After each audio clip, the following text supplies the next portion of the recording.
this Shabbat, we read from Parshat Re'eh. Parshat Re'eh takes us to Moab, just across the river Jordan, where the Israelites have set up camp.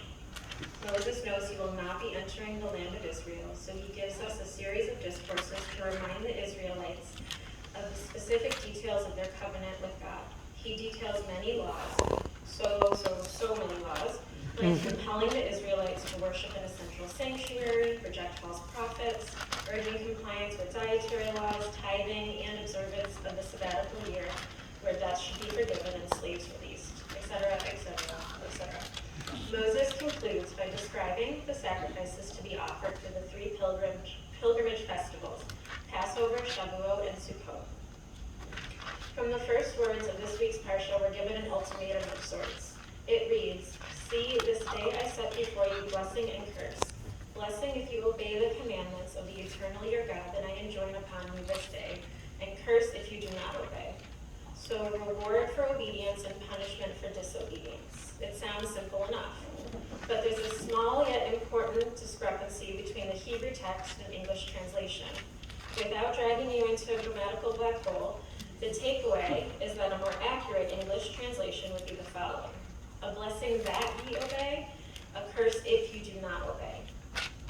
Malbim, a 19th century Jewish commentator, points out, a blessing that you obey implies then that the very obedience to the divine commandments constitutes the blessing. Do not imagine that there is any this-worldly reward outside the good deed itself.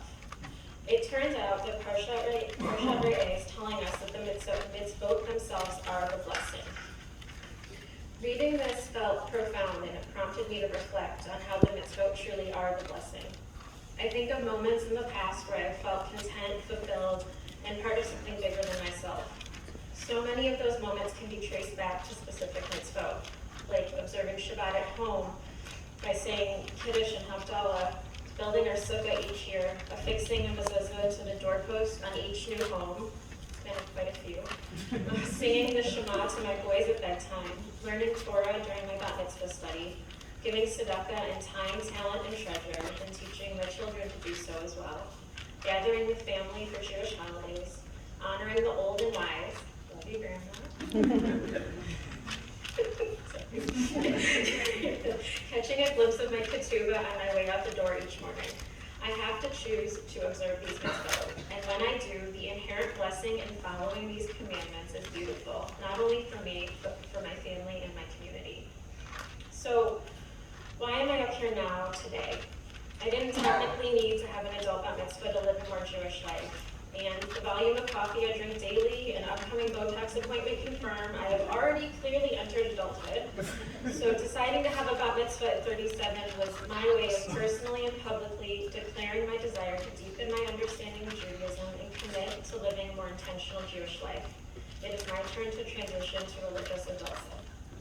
As part of my bat mitzvah preparation, Rabbi Marks and I had discussed visiting the mikveh as a way for me to physically and symbolically demarcate my pre-bat mitzvah life from my post-bat mitzvah life.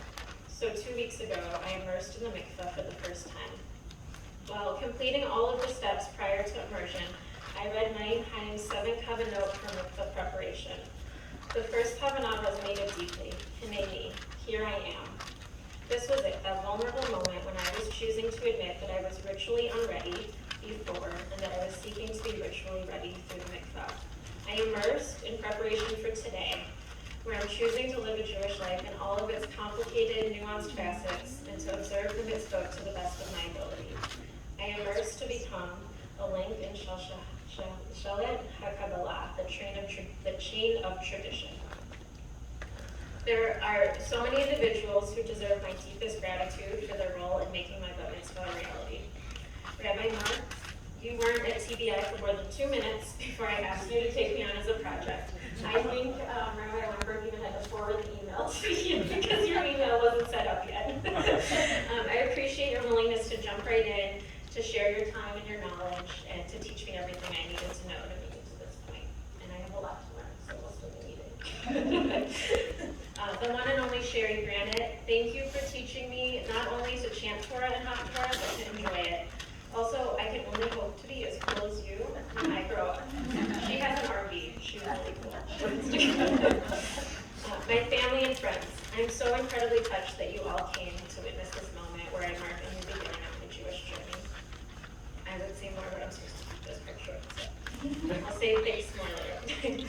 Everyone at TBI for welcoming this next generation of the Cohn family and being a place for us to find both God and community. Aaron, you've always been my biggest cheerleader, and my bat mitzvah was no exception. When I first mentioned my interest in having an adult bat mitzvah, you were so encouraging and really, really excited. More excited than I was there.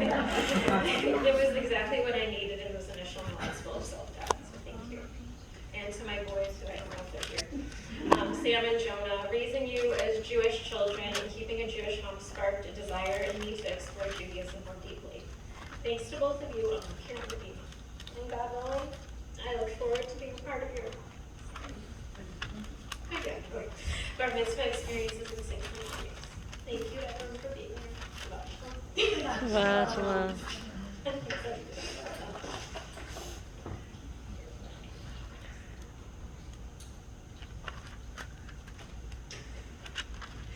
That was truly, truly beautiful, and I don't think there's a dry eye on the house. So, what? It really is an honor and a blessing to be able to call on your husband Aaron, who's going to offer you some words of blessing.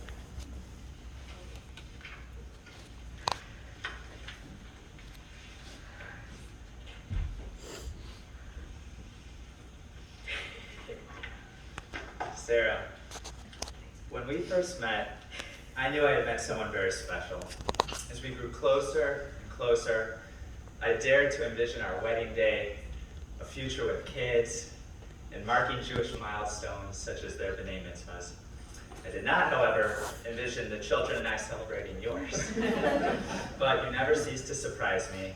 We are all so proud of you. Rabbi told us that your Torah portion speaks of blessings and curses. Moses is speaking to the Israelites about what will happen when they enter into the promised land.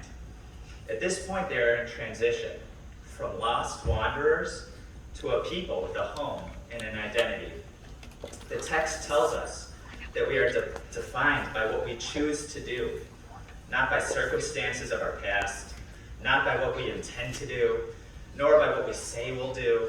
Rather, our identity is created and recreated with mindful choices, participation in ritual, and community engagement. What a fitting Torah portion. Today you have done all that. You stood up in front of your community to claim your covenant with God and with the people of Judaism. Your leading of the Torah service this morning was exemplary. We know that takes practice and dedication. Lots of flashcards, colored highlighters, endless repeats of audio from Sherry while I'm trying to go to bed. But more than that, it takes courage. To do anything new requires bravery. Agreeing to go rock climbing with me when we were first dating, that was pretty brave of you. Especially when I learned later that you have a great fear of heights. But learning how to read Hebrew from scratch, delving into Jewish tradition, standing on the bima to declare your rightful place in the long chain of Jewish lineage, starting with those very same Israelites who were talking to Moses, well, that is frankly awe-inspiring. You are setting a fantastic example for our children and for everyone here. Although I was never lucky enough to meet your grandfather, Samuel Leonard Neuberger, I'm sure he's beaming that famous smile of his. You continue to make your father the luckiest dad in the world. Your grandmother Gigi, who we can thank for instilling a strong Jewish identity in her children, is schlepping nachas to see all that you've accomplished and overcome. Gigi, I really hope you can hear all this. Good. And Sam and Jonah, they can hardly sit still. They're so excited. Sarah, I'm beyond grateful to be your husband and partner and thrilled to be your date to the luncheon afterwards. I love you so much. Mazel tov.